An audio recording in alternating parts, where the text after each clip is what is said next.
Dios, feliz sábado a cada uno de vosotros y me alegra de verdad acompañaros en esta ocasión. El tema de hoy he querido llamarlo recompensados. Recompensados. Y quiero preguntaros cuántos de los presentes sabéis quién es Nick Vujicic. Nick Vujicic. Es verdad que lo pronuncio muy español y lo mismo, pues no suena por el nombre que digo. Pero Nicolás James Vujicic nació en Melbourne el 4 de diciembre de 1982 y, bueno, actualmente él es predicador, ¿vale? Y orador motivacional, es australiano, es conferenciante que ha viajado alrededor de todo el mundo, vamos a quedarnos ahí de momento. Es un conferenciante que ha viajado alrededor de todo el mundo, contando su experiencia de vida, impartiendo mensajes de motivación y superación desde su punto de vista, ¿vale? Es una persona muy importante, muy conocida. Es el hijo primogénito de un matrimonio de origen serbio. Su papá, pues, es pastor evangélico, Boris Vujicic. Y, bueno, pues son de Australia, son serbios, pero que vivieron en Australia. Su madre era enfermera, que debido a su trabajo de enfermera, pues sabía todas las medidas que tenía que tomar durante su embarazo y tuvo mucho cuidado del mismo. No obstante, el bebé, o sea, Nick, ¿vale?, nació con una agenesia. Pati, ¿te suena qué es una agenesia? ¿Tú que eres enfermera? No, es difícil. De genes, puede ser, ¿vale? Una agenesia, siendo afectado por el síndrome de tetraamelia, ¿vale? Un síndrome que se caracteriza, por la ausencia de extremidades, ¿vale? Así que quiero que veáis la siguiente imagen. Este es Nick, conferenciante, ¿vale? Ya os suena, ¿verdad? Ya os suena un poco más. Y pasa a la siguiente. Este es él de bebé, ¿vale? Él, cuando nació sin extremidades. Nació sin brazos ni piernas, solamente tiene una pequeña formación o meromelia en el lado inferior izquierdo, ¿vale? Él le llama su muslito de pollo, ¿vale? Él le dice así a ese pequeño extremo que él tiene, ¿vale? Y le llama su muslito de pollo. Sin embargo, no fue todo fácil. Pasa a la siguiente. Él, en su infancia, le rechazaron ir a colegios porque por su discapacidad pues pensaron que él no podría estudiar, a pesar de que mentalmente estaba muy bien. Por su discapacidad física le prohibieron la entrada a los colegios, ¿vale? Y no le dejaban entrar a estudiar. Sin embargo, las leyes cambiaron en Australia y él fue el primer estudiante con discapacidad en poder acceder a una escuela. Más tarde, a pesar de convertirse y de integrarse en una de esas escuelas como estudiante regular, sin ningún estudio especial ni mucho menos, sus compañeros se burlaron de él y tuvo varios episodios de bullying, y cuando tenía alrededor de 8 años pensó en suicidarse. Imaginaos, con 8 años ya pensó en quitarse la vida.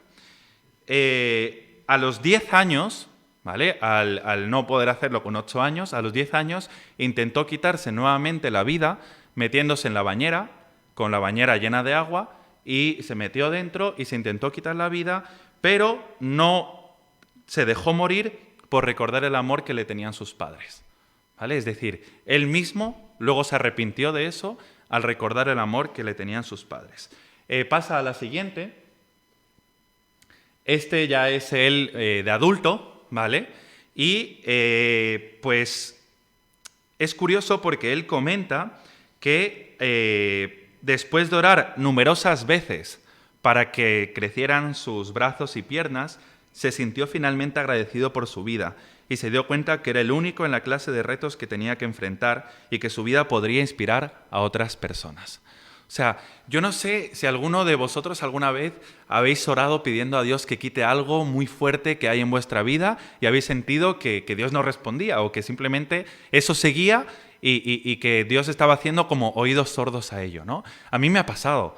Ha habido cosas con las que he luchado muy fuertemente en esta vida y he dicho, Señor, quítalo. Si tú dices que pedid y se os dará, que llamad y se os abrirá, que buscad y hallaréis, ¿por qué yo te pido que quites esto en mi vida y tú no lo haces? Imaginaros la situación de Nick pidiendo tantas veces, orando fervorosamente a Dios que quitara, más bien que pusiera extremidades en su cuerpo y seguía con su vida. Al final se dio cuenta que esto era parte del plan de Dios para su vida y que podría ayudar a muchas personas. Se graduó en la Universidad de Griffith, licenciado en comercio, especializándose en contabilidad y planificación financiera, y comenzó sus viajes como orador motivacional. ¿Sabéis? Este es Nick actualmente, pasa a la siguiente. Actualmente está casado y tiene 4 hijos, ¿vale? Tiene una vida plena y está feliz y agradecido por todo lo que ha podido tener en su vida y por haber sido usado por Dios para inspirar, guiar y compartir el Evangelio con otras personas. Nick, en sus charlas motivacionales, comenta que no importa cuántas veces caigas, que no importa lo limitado que puedas llegar a ser, Dios te puede usar igualmente. Y Dios quiere usarte para llegar a más personas y para compartir con otras personas el gran amor que tiene y lo grande que es. Así que imaginaros cómo alguien que su vida podría haber durado perfectamente 8 años, finalmente pues ha llegado a inspirar a miles y millones de personas a través de sus conferencias. ¿Por qué cuento esto? Nick, aparte, no solamente es conferenciante, sino que también escribió libros como Sé las manos y los pies de Cristo, ¿vale? Escribió un libro titulado así, escribió un libro titulado Una vida sin límites, inspiración para una vida ridículamente feliz, y Un espíritu invencible, el increíble poder de la fe en acción. También participó en películas como El circo de las mariposas, la más conocida, y otras como No arms, no legs, no worries, que traducido sería sin manos, sin pies, sin preocupaciones, ¿no? O sea, imaginaros cómo alguien que ha crecido con tantas limitaciones puede llegar a, gracias a Dios, poder compartir con otros un mensaje tan poderoso de su vida. Ahora bien, ¿qué nos enseña esto? Quisiera que pudiéramos abrir nuestras Biblias en el libro de Hechos, capítulo 13. Hechos, capítulo 13.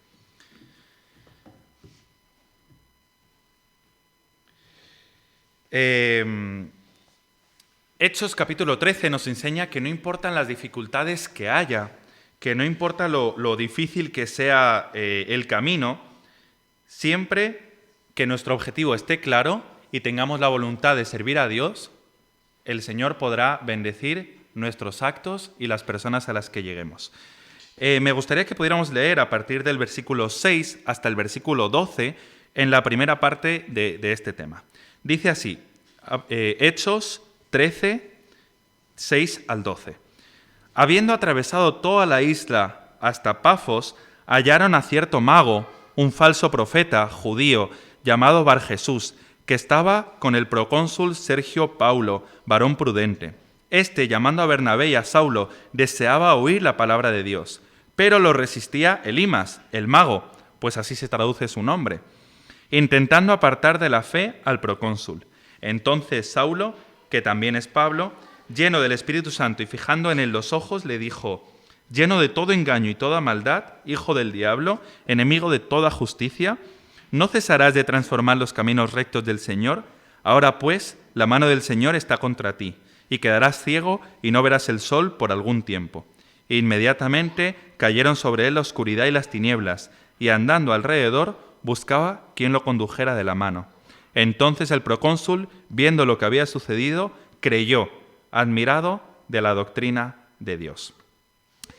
¿Qué encontramos en estos versículos? ¿Sabéis? Muchas veces, aquí el contexto era que estaban yendo a predicar, ¿vale? Estaban yendo, Pablo y Bernabé estaban yendo a predicar a Antioquía, ¿vale? Y Chipre era uno de los lugares a los cuales los creyentes habían huido de Jerusalén por causa de la predicación, de la persecución que había después de ver lo de Esteban, ¿no? El apedreamiento de Esteban, pues todos los creyentes habían ido de ese lugar, ¿no? Habían huido de ahí porque no querían volver a tener nada que ver con eso o acabar quizás como Esteban. Habían huido de ese lugar. Y entonces llega Pablo y Bernabé y van a predicar a este lugar. Es muy curioso porque al llegar a Salamina, los apóstoles anunciaban la palabra de Dios en las sinagogas de los judíos. Y habiendo atravesado toda la isla hasta Pafo, hallaron a un hombre judío, varón prudente, y llamando a Bernabé y Saulo deseaba oír la palabra de Dios. Pero, ¿qué había dicho Pablo y Bernabé de este hombre? ¿Que era hijo de quién? ¿Qué hemos leído? Hijo del diablo. ¿Vale? ¿Cómo es posible que alguien que era un mago, un falso profeta, un hijo del diablo, es posible que quisiera escuchar la palabra de Dios o la rehuyen? ¿No sería más lógico que Satanás rehuyera la palabra de Dios y que cuando se lee la palabra de Dios, Satanás huye automáticamente del lugar? Pues no en este caso. En este caso se disfrazó de judío prudente, de judío que quería escuchar y que quería aprender más y dijo, enseñarme de la palabra de Dios. ¿Cuál era el propósito de que esta persona, de que Bar Jesús, quisiera escuchar de la palabra de Dios? Simplemente distorsionarla, criticar. ¿Sabéis? Esto nos enseña algunas lecciones a la hora de predicar y de compartir con otros el Evangelio, y es que no todos los que digan Señor, Señor entrarán en el reino de los cielos. No todos los que quieran escuchar nuestras predicaciones de Jesús van a recibirlo con los brazos abiertos y van a cambiar. Algunos solamente quieren transgiversar el Evangelio. Algunos solamente quieren escucharlo para criticar. Algunos solamente quieren escucharlo para tener razones para posteriormente irse en contra de Jesús y del Evangelio. Habrá muchos que quieran desprestigiar el mensaje divino, pero si nosotros estamos aferrados a Dios, esas blasfemias no durarán.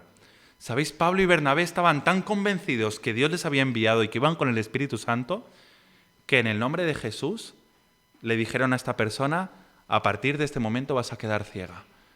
Como demostración de que el poder de Dios es más grande que aquellas personas que intenten tergiversarlo y cambiarlo y transformarlo y blasfemar en contra. Hoy en día vemos que hay tantas personas que hablan mal del Evangelio y muchas veces no tenemos cómo defendernos, ¿verdad? Más que, pues esta es mi fe. Sin embargo, el poder de Dios es capaz de obrar milagros mayores que todas las, ¿cómo decirlo? Que todas las cosas que nosotros les podamos decir en favor del Evangelio, ¿vale? Los milagros hacen mucho más que las palabras que podamos expresar. Ahora bien, ¿hemos dejado de creer en los milagros o seguimos creyendo en que Dios hace milagros? En que Dios es un Dios de milagros. Es verdad que en la Biblia leemos un montón de milagros, pero ¿en nuestra vida hemos visto alguna vez un milagro? ¿Somos capaces de defender el Evangelio no a través de lo que otros nos explican, sino a través de los milagros que Dios hace en nuestra vida? ¿Somos capaces de expresar una fe en base a un actuar de Dios en nuestra vida y no en base a teoría solamente? Dice Elena de White, Satanás no permite, sin lucha, que el reino de Dios se edifique en la tierra. Así el enemigo caído trabaja siempre por conservar en sus filas a los hombres de influencia que si se convirtieran podrían prestar servicio en la causa de Dios. La ceguera no fue permanente, sino temporal, a fin de que le indujese a arrepentirse y procurar perdón de Dios a quien había ofendido tan gravemente. ¿Sabéis? Tenemos un enemigo que siempre está acechando cuando vamos a compartir con otros. Siempre está detrás. Siempre está tratando de que las personas con las que compartamos el Evangelio tengan otras cosas en mente. O cuando recién nos estamos acercando a Dios, que venga algo y nos cambie el rumbo de nuestra vida. Satanás sabía cuán poderoso iba a ser Nick en las predicaciones, a cuántas personas iba a llegar, cuán convincente iba a ser su testimonio. Y por eso a los 8 años de su vida quiso terminar con ella. Porque tenemos a un enemigo que está buscando cualquier excusa, cualquier pequeña traba en el camino para que nos alejemos de Dios. Que hace frío, que no me han saludado, que en mi vida personal hay muchas incongruencias, que ha sido una semana muy pesada y prefiero quedarme en casa descansando. Hay tantas cosas que nos separan de Dios, pero el Señor nos pide que compartamos el mensaje con las personas y Él hará el resto. ¿Sabéis? Pablo y Bernabé pensaban en predicar, quizás persuadir, explicarle textos bíblicos, pero fue suficiente un milagro para que el procónsul creyera. Versículo 12 dice: entonces el procónsul, viendo lo que había sucedido, no oyendo su predicación, no viendo quién había venido a verlos, no estudiando la palabra en profundidad, sino viendo lo que había sucedido, creyó. ¿Sabéis? Tantas personas podrían creer solo viendo nuestras vidas, lo que hablábamos en la escuela sabática. Tantas personas solo viendo podrían creer. Pero claro, hay tanto en contra. Dice, Elimás no era un hombre instruido, sin embargo era singularmente apto para hacer la obra del enemigo. Aquellos que predican la verdad de Dios encontrarán al astuto enemigo en muchas formas diferentes. Sabéis, estamos a nada de terminar, como decía en los anuncios, un proyecto, el proyecto de Echar la Red, en el que muchas personas, yo no sé cuántos años hemos tratado de repartir libros, ¿verdad?, por las calles, de tratar de compartir con las personas el Evangelio, y ha sido difícil. Lo comentábamos hace 3 semanas o así con Maribel, cuando vinimos a entregar 50 libros que alguien había pedido, y decíamos, esto hace unos años era algo inhóspito, algo que no nos esperábamos, que alguien pidiera y quisiera estos libros. Y hoy en día las personas los solicitan. Escriben diciendo, por favor, he pedido este libro, no vengáis en la tarde que no voy a estar. Venir en otro momento para traérmelo. Como si fuera algo de Amazon que estás deseando con todas las ansias, ¿no? Y gente diciendo, hola, quiero este libro para compartirlo con todos los de mi iglesia. ¿Cuánto tengo que pagar por 50 libros, ¿no? Y es algo que hace unos años no nos habríamos esperado.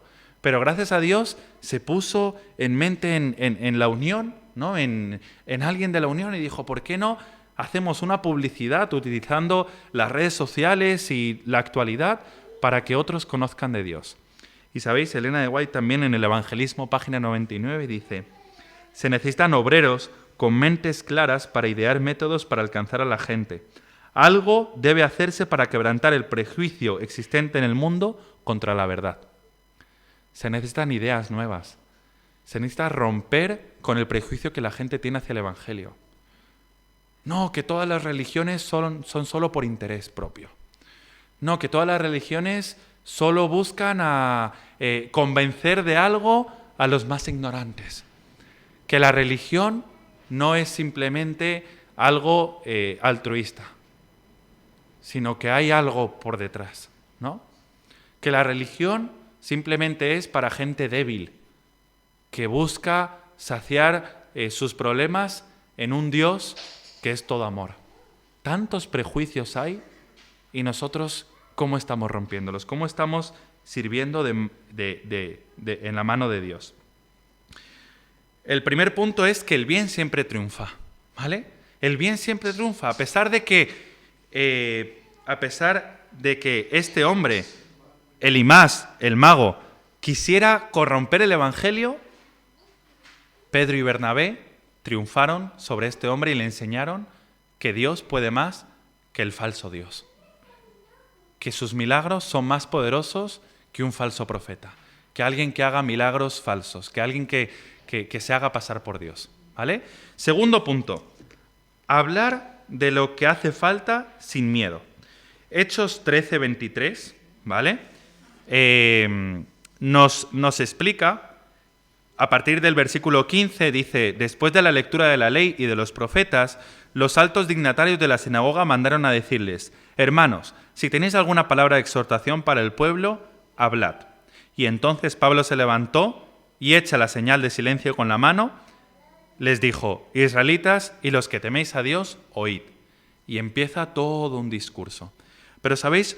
Un discurso en el que habla de cómo Jesús es el Hijo de Dios. Un discurso en el que habla de cómo el plan original de Dios era que todos fueran salvos y no solo los judíos. Un discurso que perfectamente podría haber acarreado salir de ahí apedreado. Un discurso que perfectamente podría haber acarreado que todos los presentes terminaran con ira, porque les estaba diciendo las verdades en su cara. Estaba diciendo cosas que nadie se atrevía a decir. Y entonces dice, por ejemplo, versículo 23, de la descendencia de este, o sea, de David, y conforme a la promesa, Dios levantó a Jesús por Salvador a Israel. A Jesús como Salvador del pueblo escogido.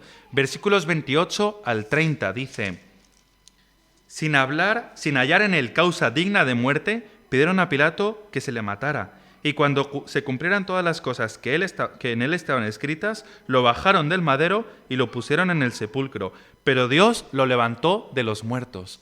Hablaba de la resurrección de Jesús, un tema delicadísimo para ellos.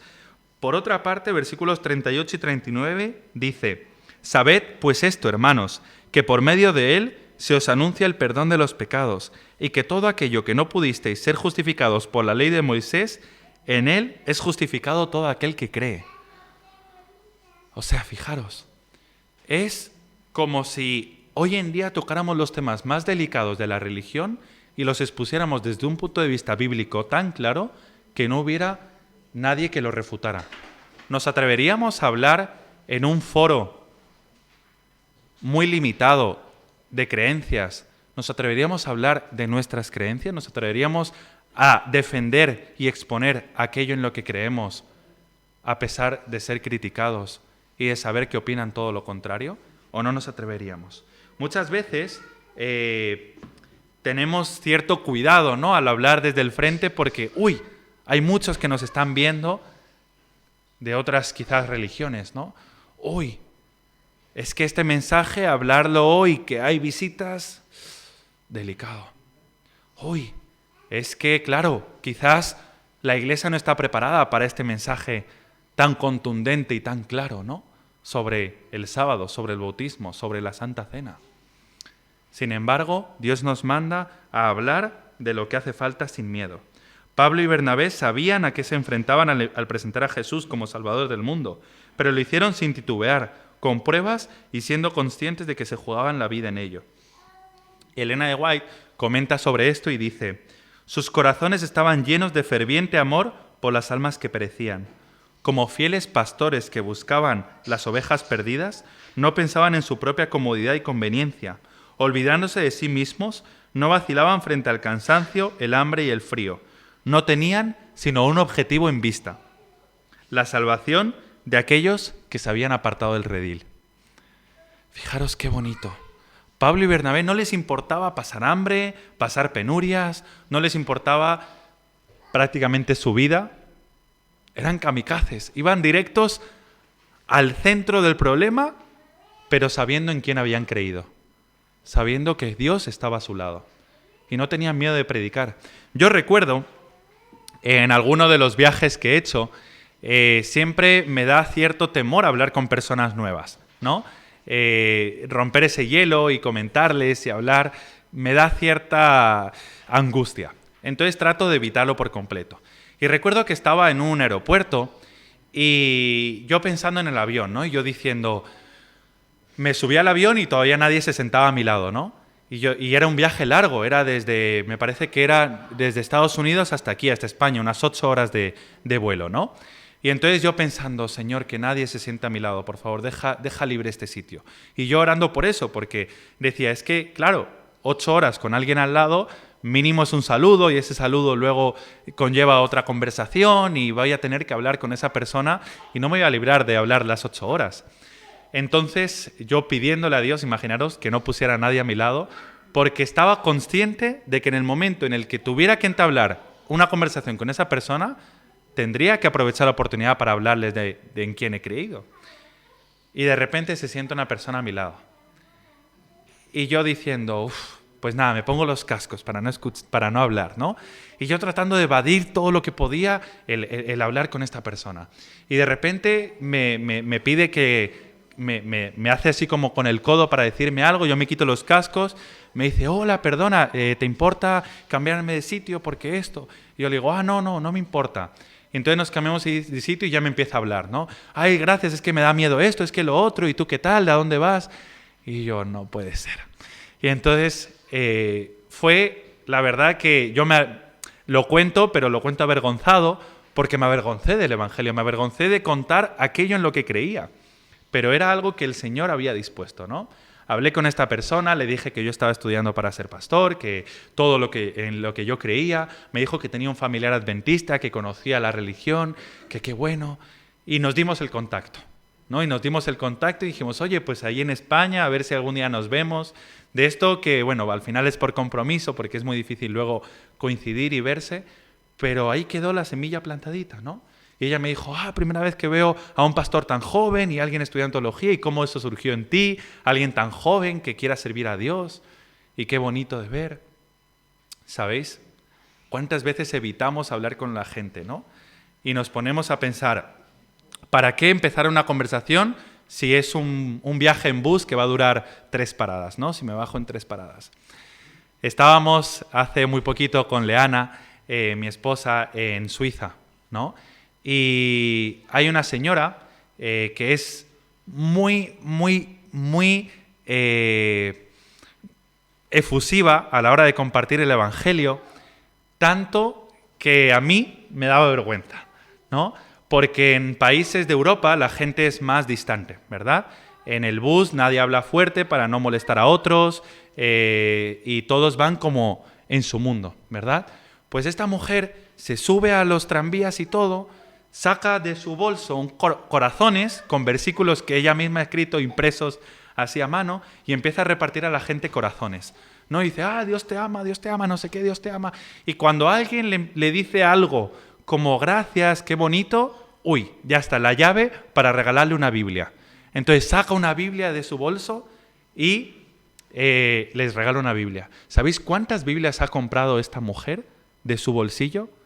De su bolsillo con donaciones que la gente dice, oye, pues toma para tus Biblias. Va por las 5.000.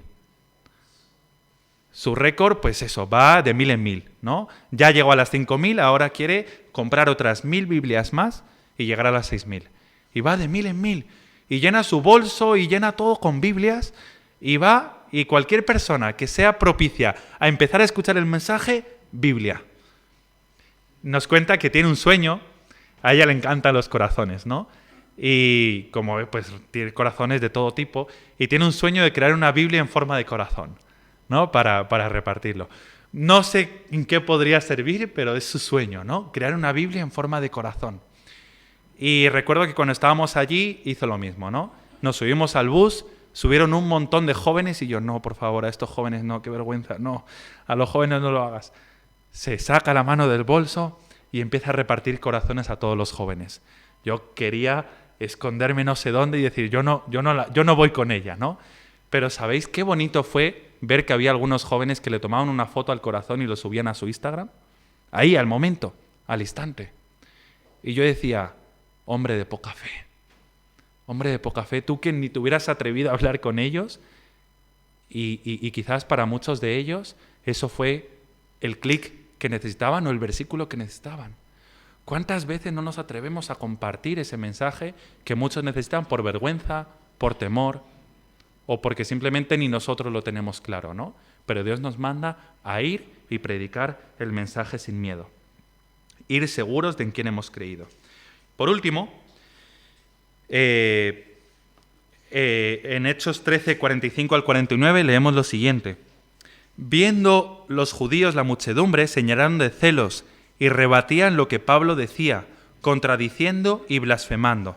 Y Pablo y Bernabé, hablando con valentía, dijeron, a vosotros a la verdad era necesario que se os hablara primero de la palabra de Dios, pero puesto que la desecháis y no os juzgáis dignos de la vida eterna, nos volvemos a los gentiles, porque así nos ha mandado el Señor diciendo, te he puesto por luz de los gentiles a fin de que seas para salvación hasta lo último de la tierra. Y los gentiles, oyendo esto, se regocijaban y glorificaban la palabra de Dios y creyeron todos los que estaban ordenados para vida eterna. Y la palabra del Señor se difundía por toda aquella provincia. Pero los judíos instigaron a las mujeres piadosas y distinguidas y a los principales de la ciudad y levantaron persecución contra Pablo y Bernabé y los expulsaron de sus límites. ¿Sabéis cuántas veces nos centramos solamente en una persona, no? Y decimos, no, este familiar tiene que escuchar. Y tantas personas que desean escuchar y que no nos centramos esfuerzos en alguien que ya ha decidido no escuchar y que simplemente ha endurecido su corazón, y tantos que sí quieren escuchar se están perdiendo de este mensaje. O cuántas veces nos hemos desmotivado por alguien que hemos hecho esfuerzos por predicarle y no hemos visto cambio y ya hemos dicho, pues a nadie más. Y tantas personas que estarían regocijadas de escuchar el Evangelio, ¿no? Y nosotros perdiendo ese foco, perdiendo esa oportunidad. Me encanta cómo termina este capítulo, porque los judíos echan a Pablo y Bernabé, pero ellos se van felices. Ellos se van contentos porque ya han hecho una labor en ese lugar, porque ya han cumplido a lo que iban a ir. Predicar a los gentiles. Ese fue el llamado de Dios para ellos. Y casi toda la ciudad asistió a sus predicaciones.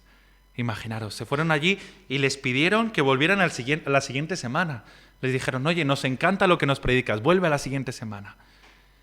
Pero hay algo interesante en esto. Y con el que yo me identifico de toda esta historia no es ni con Pablo ni con Bernabé, sino es con Marcos. ¿Por qué me identifico con Marcos? Porque Marcos se quedó a mitad camino. Marcos iba con ellos, con Pablo y Bernabé, a predicar, y cuando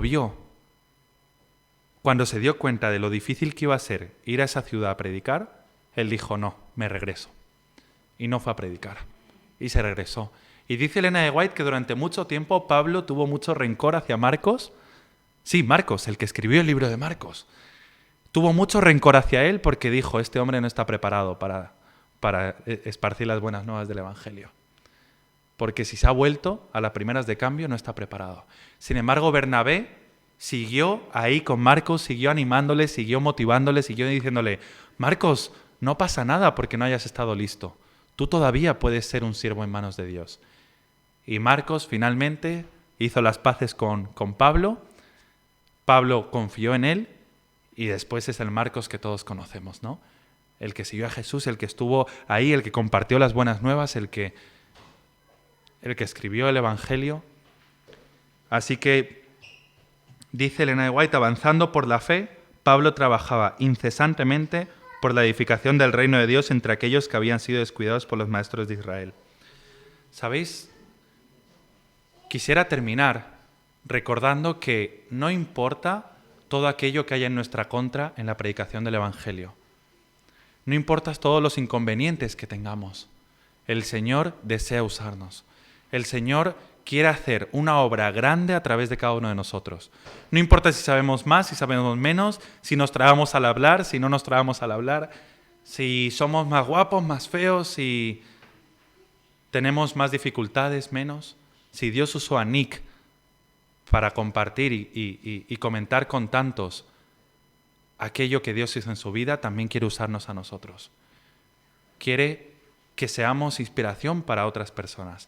Y quiero, antes de poder terminar con una oración, quiero que podamos ver un vídeo de una pequeña parte de una de las charlas de Nick hacia unos estudiantes. My name is Nick Vujicic, and I love traveling around the world. Lo leo para ayudaros. Me gusta viajar por el mundo, pescar, jugar al golf. Me encanta vivir. Soy feliz.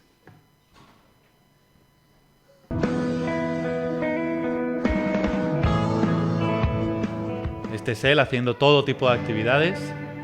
Hubo momentos en mi vida que solo podía pensar, no puedo hacer esto, no puedo hacer eso. Y te mantienes concentrado en las cosas que te gustaría tener o que te gustaría no tener. Y de alguna manera te olvidas de las cosas que tienes. Y no tiene sentido, creo yo, en mi vida. Desearía tener brazos y piernas, pero desearlo no me va a ayudar. Pero lo que sí he visto en la vida es que hay que mantener un espíritu, y lo primero que he visto es que hay que ser agradecido. Es difícil ser agradecido, lo aseguro. Cuando tenía 8 años, veía resumida mi vida y pensaba, nunca me voy a casar, nunca tendré un trabajo, nunca tendré una vida. ¿No hubo un propósito para mí? ¿No hay ningún propósito en la vida? Tenía preguntas, pero no respuestas. Y les preguntaba a mis padres, ¿por qué ocurrió esto? Pregunté a los doctores el por qué, y no lo sabían. Hay cosas en la vida que están fuera de tu control, que no puedes cambiar. Y tienes que vivir con ello. Sin embargo, la opción que tenemos es rendirnos o seguir adelante. La vida es interesante, es un viaje. Te preguntaré, ¿sabes quién eres? Tú puedes hacer algo, no solo hacer algo que puedes hacer por ti, sino algo para vivir, y es la vida. La vida no siempre es buena, no siempre es color de rosa. La vida vale la pena cuando encuentras un propósito. Si eso es lo que quieres ser, si eso es lo que quieres hacer en la vida, entonces ve hacia ello. No hay nada bueno en no tener extremidades. Me encanta mi vida. ¿Quieren saber por qué? Porque he visto mi propósito. Les diré que hay veces en la vida que caes, así, y sientes que no tienes fuerzas para volver a levantarte, fingiendo que todo está bien cuando en realidad no, y te vas a casa, te tumbas en la cama cuando nadie te está mirando, cuando no tienes que impresionar a nadie, ni siquiera a ti mismo. Entonces viene el miedo. Tal vez tienes dudas en tu vida. Tal vez no sabes con certeza lo que ocurrirá en el futuro y te asusta. Es ese miedo que te paraliza. Y quiero preguntarte algo hoy. ¿Crees que tienes esperanza? Porque te diré algo. Estoy aquí abajo, de cara al suelo, y no tengo brazos ni piernas. Para mí sería imposible volver a levantarme, pero no es así. Intentaré levantarme 100 veces y si 100 me vuelvo a caer, si fallo y me rindo, ¿creen que me levantaré algún día? No. Pero si fallo y lo intento de nuevo, una vez y otra vez, durante el tiempo que lo intente siempre estará la posibilidad de poder levantarme. ¿Esto tiene sentido? Nada termina hasta que no te hayas rendido. Y solo el hecho de que estés aquí debería persuadirte de que tienes que levantarte. Aún hay esperanza. No estoy aquí ahora para decirte que entiendo tu dolor, que sé por lo que has pasado, pero sé lo que se siente tener un corazón roto y sé lo que se siente estar solo. Quiero que sepáis que encontré la fortaleza en Jesús y vosotros encontraréis vuestra fuerza en lo que sea que la encuentres. Solo quiero que sepas que este no es el final. Lo que importa es cómo va a terminar. ¿Va a terminar con fuerza? Encontraré la fuerza para levantaros así.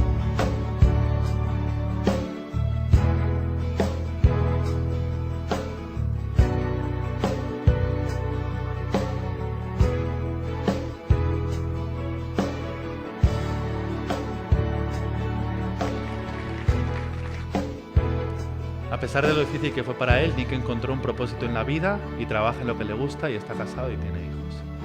Vale, hasta ahí. Ya hemos visto algunas fotos de él. ¿Sabéis? Dios cuida de sus hijos, de los hijos fieles.